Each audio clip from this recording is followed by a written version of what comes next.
От дълги години иманярството е източник на препитание за хиляди българи. Йерархията в бранша представлява стройна система, а публична статистика за нанесените от тях щети липсва. Множество иманяри бяха заловени в последните години, сред тях и организирани групи. Разкрития по темата очакваме от госта ни днес, инспектор Ангел Папалезов, началник на сектор културно-исторически ценности при Национална полиция. Здравейте! Здравейте! Какво показват резултатите от работата ви през 2016 година? Увеличават ли се или намаляват иманярските набези? Иманярските набези в България от началото на прехода и до момента може да се каже, че през последните години намаляват. През 2016 година има образувани около 140 досъдебни производства, които са свързани с археологически и културни ценности, независимо чрез какъв престъпен състав, дали чрез иманярство, незаконно държане или незаконни сделки с културни ценности.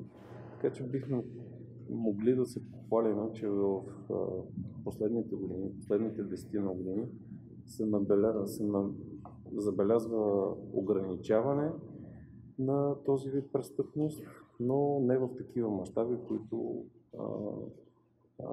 е необходимо и се стремим. Казахте 140 досъдебни производства. Каква част от хората, срещу които се водят дела, получават ефективни присъди или някакви по-сериозни присъди изобщо? В 2009 година влезна в сила новия закон за културното наследство, който е макар и доста дискусионен, но все пак един работещ, нов и по-добър закон от стария. Заедно с него през 2009 година се направи ревизия и се направиха по-качествени състави в наказателния кодекс, които преследват престъпленията, свързани с културно наследство. Тези два нормативни акта, наказателния кодекс и специалния закон за културното наследство, доведаха до това, че от 2010 година насам имаме все повече осъдителни присъди върху иманяри, върху дилъри на културни ценности. За съжаление, голяма част от тях са условни или пробационни присъди, но може да кажем, че в последните 2-3 години вече имаме и няколко ефективни присъди за иманярство. Това са за втори или трети деяния, извършени от едни и същи хора, които в условията на пробация или на условна присъда са извършили повторно такова деяние. И вече имаме иманяри, които ефективно излежават лишаване на свобода за такъв вид престъпления. Към кои културни обекти и видове ценности посягат най-често иманярите? Иманярството и незаконното предлагане и продажби на културни ценности е един вид черен пазар и като такъв криминалният контингент се насочва към най-бързо ликвидните, най-бързо продаваемите стоки, които са много лесно достъпни за европейски и световен пазар.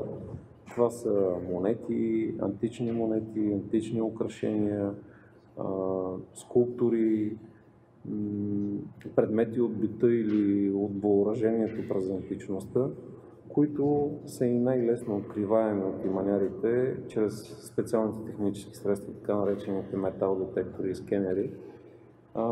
Така че чрез дейността си иманярите, когато извършват незаконно търсене върху археологически обекти, целят събирането на метала, на археологическите културни ценности, които са от метал и от керамика покрай тях, които са най-бързо продаваеми и те са с еднаква цена, както на българския черен пазар, така и на европейския и на световния пазар.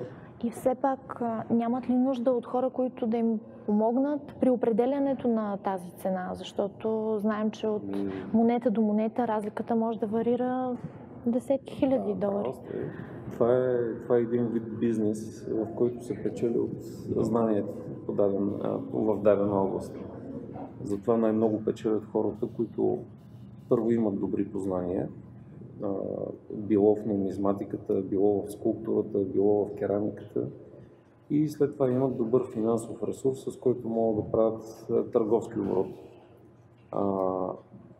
Все повече през последните години свободният достъп до литература и до знания и до интернет, електронните аукциони, примерно на големите аукционни къщи, западни, германски, френски, английски, американски, много лесно може една монета или един предмет да бъде лесно оценен, като го сравниш с предмети и монети, които са били продадени на предишни аукциони. В интернет се намират и каталози на нумизматични каталози, предметни каталози за различните епохи и периоди, така че достъпът до знания вече е много по-широк и по-свободен. Някои маняри стигнаха до там сами да предлагат намереното от тях в сайтове за пазаруване, официални сайтове. Какво може да се направи по този въпрос и всъщност какво вече е направено? Ние наблюдаваме от доста време електронните сайтове за продажба, тъй като на Запад, заради спецификата на законодателството в западните страни, това е един свободен пазар. И примерно в Германия, в Австрия, в Англия, в Щатите може да се извършва свободна търговия с този вид предмети. За щастие в България, предвид щетите, които са нанесени на културното наследство и обемите на нашето културно наследство, българският законодател е приел, че трябва да бъде рестриктивен режима, т.е. да бъде по-строг режима за опазване на културното наследство. И в Закона за културното наследство е казал, че археологически културни ценности могат да бъдат представени на легален пазар единствено когато са идентифицирани и регистрирани от национален или регионален музей, и то имаш законен придобивен способ. Тоест, или от 2009 до 2010 е разрешена еднократна амнистия. Тогава всички, които са генерирали някакви колекции, е можело свободно да ги обявят пред държавата, която да им ги регистрира и те след това да ги заменят, продават, изнасят. Които са ги регистрирали до 2010 година, могат свободно да ги предлагат за продажба. Само че в законни аукциони, които са регистрирани в Министерството на културата. Тези, които не са регистрирани в такива колекции, са забранени за друга продажба. Монетите, които се предлагат за продажба от тези регистрирани колекции, могат да се продават и в нумизматичните дружества между регистрираните членове на тези дружества.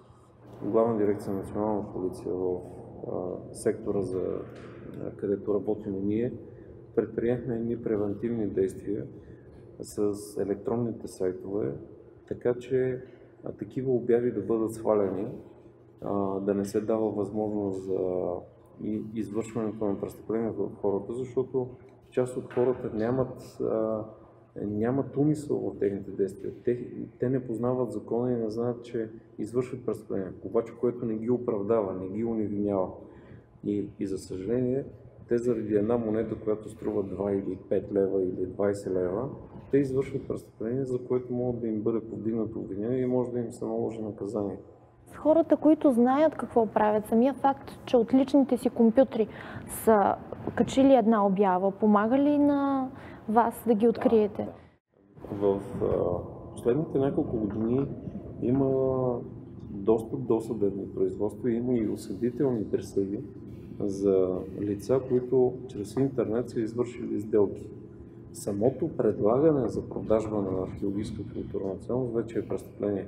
Не е необходимо да е консумирано престъплението чрез завършена продажба.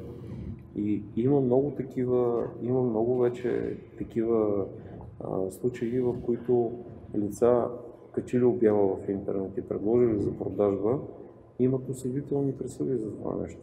Условни или пробационни, няма значение. Плащат се глоби, така че вашите потребители трябва да знаят, че това си представлява състав на престъпление, наказуемо от държавата и ние потребители, които следим интернет пазара естествено, и потребители, които системно извършват такава дейност, това се вижда, че те губят икономически ефект от цялата тази своя дейност. Това не е една или две единични продажби. Има потребители, които правят по 20, 30, 50 продажби, което се вижда, че те и в другата си дейност, която не е интернет, в смисъл и на черния пазар, извършват продажби. Просто в интернет са качили една малка част от оборота си, който правят обикновено.